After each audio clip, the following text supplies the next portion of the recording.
आपने कभी ऐसी जगह गए हैं जहां से निकलना नामुमकिन हो? क्या आपने कभी किसी आत्मा का प्रकोप महसूस किया है जो बदले की आग में जल रही हो? आज की कहानी आपको ले जाएगी दिल्ली के उस छावला इलाके में जहां हर रात एक सफेद साड़ी वाली आत्मा भटकती है। उसका मकसद है बदला लेना उनसे जिन्होंने उसकी जिंदगी छीन ली। अमन और राधिका की यह कहानी आपको झकझोर कर रख देगी।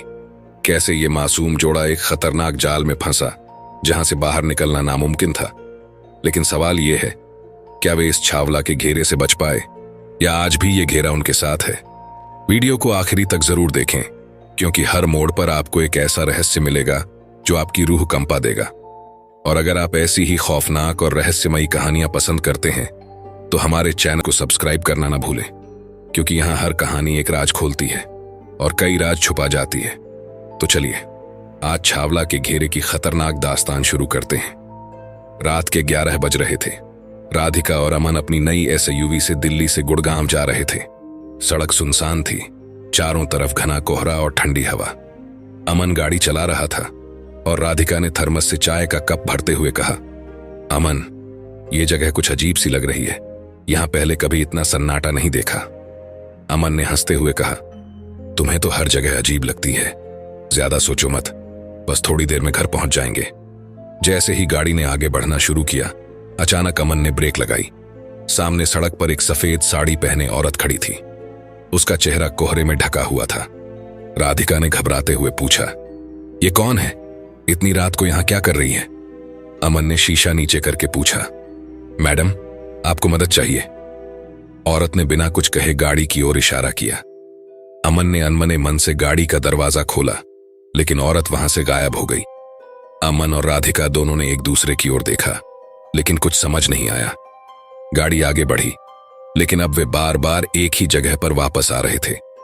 हर बार वही सड़क, वही कोहरा और वही सफेद साड़ी वाली औरत। राधिका ने धीरे से कहा, अमन, हमें कुछ गलत हो रहा है। ये छावला इलाका है। मैंने सुना है कि यहां पहले कई लोगों की रहस्यमय तरीके से मौत हो चुकी है। अमन ने घबराहट को छुपाने की कोशिश की और कहा, तुम पैनिक मत करो, बस ध्यान से देखते हैं कि रास्ता कहां है। तभी गाड़ी के शीशे पर खून की बूंदें गिरने लगीं। अमन ने गाड़ी रोकी और बाहर निकलकर देखा। आसमान साफ था, लेकिन गाड़ी के ऊपर एक बड़े कौवे का झुंड मंडरा रहा था। अचानक कौवों की आवाजें डरावनी चीखों में बदल गईं। राधिका चिल्लाई, अमन, वापस गाड़ी में आओ। अमन जैसे ही गाड़ी में आया, गाड़ी अपने आप बंद हो गई। इंजन स्टार्ट नहीं हो रहा था। तभी वही सफेद साड़ी वाली औरत गाड़ी के सामने आ गई। इस बार उसका चेहरा दिखाई दिया। उसकी आंखें खून से भरी थीं और चेहरा जले हुए जैसा था। वह चीखते हुए बोली, तुम मेरे इलाके में क्यों आए? तुम भी यहीं रहोगे? राधिका ने हिम्मत जुटाकर गाड़ी में रखी भगवान की छोटी मूर्ति उठाई और प्रार्थना करने लगी। औरत जोर जोर से चिल्लाने लगी और अचानक गायब हो गई। गाड़ी का इंजन स्टार्ट हो गया। अमन ने तेजी से गाड़ी दौड़ाई और कुछ ही मिनटों में वे उस जगह से बाहर निकल गए। जब वे घर पहुंचे तो राधिका ने अमन से कहा, हमें ये बात किसी को नहीं बतानी चाहिए। ये जगह हमारे साथ कुछ गलत कर सकती है। अमन सहमत था, लेकिन जैसे ही वे अपने बैग खोलने लगे, उसमें से एक सफेद साड़ी का टुकड़ा निकला। दोनों की आंखें डर से फैल गईं। सवाल, क्या वे सच में उस जगह से बच पाए या छावला का घेरा अभी भी उनके साथ है? राधिका और अमन उस रात मुश्किल से सो पाए। सफेद साड़ी का टुकड़ा देखकर उनका डर बढ़ गया था। सुबह होते ही अमन ने तय किया कि वे इस बारे में कुछ पता लगाएंगे। अमन ने अपने एक पुराने दोस्त रजत को फोन किया, जो एक पत्रकार था और ऐसी रहस्यमयी घटनाओं में रुचि रखता था। रजत ने छावला के इलाके के बारे में एक चौंकाने वाली बात बताई। अमन, तुमने जिस जगह का जिक्र किया, वहां 15 साल पहले एक लड़की का अपहरण हुआ था। उसे बेरहमी से मारा गया और उसकी लाश वहीं एक सूखे कुएं में मिली थी। कहते हैं कि उस दिन से उस इलाके में अजीब घटनाएं होने लगीं। राधिका ने घबराते हुए कहा, तो क्या वह सफेद साड़ी वाली औरत वही है?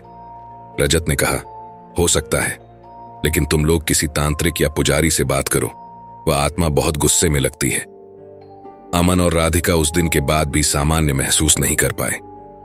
रात होते ही घर में अजीब चीजें होने लगीं। कभी टीवी अपने आप चालू हो जाता, तो कभी खिड़कियों से किसी के चलने की आवाज आती।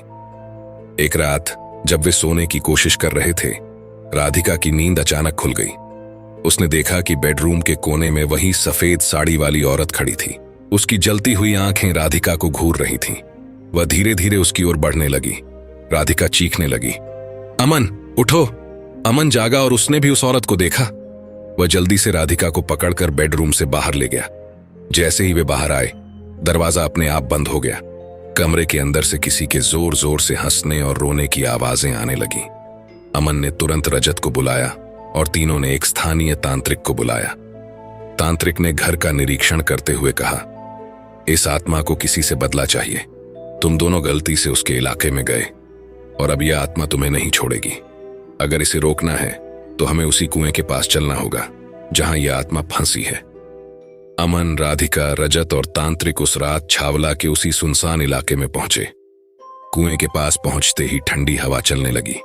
चारों तरफ अंधेरा छा गया। तांत्रिक ने मंत्र पढ़ना शुरू किया। जैसे ही मंत्रों की आवाज तेज हुई, सफेद साड़ी वाली औरत प्रकट हुई। इस बार वह पहले से भी ज्यादा डरावनी लग रही थी। उसने चीखते हुए कहा, तुमने मेरे आराम में खलल डाला। अब मैं तुम्हें चैन से जीने नहीं दूंगी। तांत्रिक ने आत्मा से पूछा, तुम्हें क्या चाहिए? औरत रोने लगी और बोली, मुझे इंसाफ चाहिए। उन लोगों को सजा दो जिन्होंने मेरी जान ली थी। तांत्रिक ने वादा किया कि उसकी कहानी को सबके सामने लाया जाएगा और दोषियों को सजा दिलाई जाएगी। आत्मा धीरे धीरे शांत हो गई और कुएं के अंदर समा गई। अमन और राधिका घर लौट आए, लेकिन सफेद साड़ी का टुकड़ा अब भी उनके बैग में था। सवाल बना रहा, क्या वह आत्मा वाकई शांत हुई या यह घेरा अब भी उनका पीछा कर रहा है? अमन और राधिका घर लौट तो आए थे, लेकिन उनके मन में डर का साया अब भी मंडरा रहा था। सफेद साड़ी का टुकड़ा अब भी उनके बैग में था। हर रात उन्हें अजीब आवाजें सुनाई देती, कभी रोने की तो कभी किसी के कदमों की। राधिका ने कहा, अमन, तांत्रिक ने कहा था कि आत्मा को इंसाफ चाहिए, लेकिन अब हमें क्या करना चाहिए? अमन ने ठहर कर कहा, रजत ने कहा था कि उस लड़की की कहानी को सामने लाना होगा। मैं पुलिस और मीडिया से संपर्क करता हूं। इस बार हम चुप नहीं बैठेंगे। अमन और राधिका ने रजत के साथ मिलकर छावला की घटना की फाइलें खंगालनी शुरू की। उन्हें पता चला कि 15 साल पहले एक लड़की, जिसका नाम नेहा था, का अपहरण हुआ था। साथ दुर्व्यवहार के बाद उसकी हत्या कर दी गई थी। शक था कि इस मामले में कुछ रसूखदार लोग शामिल थे, लेकिन मामला दबा दिया गया था। अमन ने तय किया कि वह इस केस को दोबारा उठाएगा। रजत ने अपनी पत्रकारिता के जरिए इस खबर को उजागर करने की तैयारी की। जैसे ही इस खबर को मीडिया में उठाया गया, अमन और राधिका पर अजीब घटनाओं का सिलसिला और तेज हो गया। एक रात अमन के ऑफिस में अचानक फाइलें हवा में उड़ने लगीं। घर की दीवारों पर खून से लिखे हुए शब्द दिखाई देने लगे। इंसाफ करो, राधिका ने डरते हुए कहा। अगर हम यह केस बीच में छोड़ देंगे तो यह आत्मा हमें कभी चैन से नहीं जीने देगी। मीडिया के दबाव और अमन रजत की कोशिशों से पुलिस ने पुराने सबूत फिर से खंगाले। नेहा के हत्यारे, जो रसूखदार नेता और व्यापारी थे, को गिरफ्तार किया गया। अदालत में उनके खिलाफ ठोस सबूत पेश किए गए और उन्हें उम्र कैद की सजा हुई। यह खबर जब टीवी पर प्रसारित हुई तो अमन और राधिका के घर में एक अजीब सी शांति छा गई। उसी रात दोनों ने सपना देखा कि नेहा सफेद साड़ी में मुस्कुरा रही है। उसने कहा, तुमने मेरा इंसाफ किया, अब मैं चैन से जा सकती हूं। अगली सुबह अमन और राधिका ने सफेद साड़ी का टुकड़ा उठाया और उसे एक पवित्र नदी में प्रवाहित कर दिया। वे तांत्रिक के पास गए, जिसने कहा, अब तुम्हारे ऊपर से छावला के घेरे का साया हट चुका है, वह आत्मा मुक्त हो गई है। अमन और राधिका ने उस घटना के बाद एक नया मकान ले लिया। वे अपनी जिंदगी में धीरे धीरे सामान्य होने लगे, लेकिन उस घटना ने उन्हें एक बड़ा सबक सिखाया।